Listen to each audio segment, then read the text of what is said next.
Ayan na, nahugasan na natin ang gulay. Ewan ko kung anong klaseng gulay yan, basta gulay siya. Hindi ko alam kung anong tawag. And then, 555 sardines.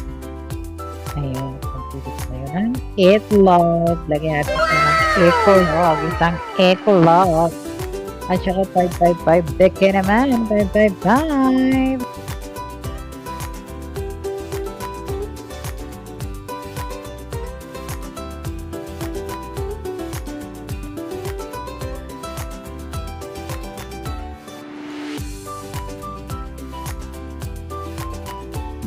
Ready na ako ng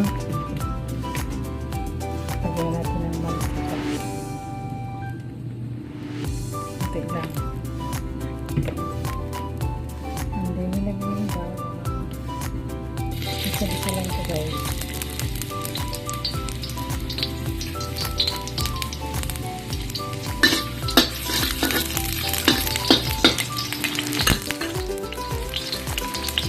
Yes.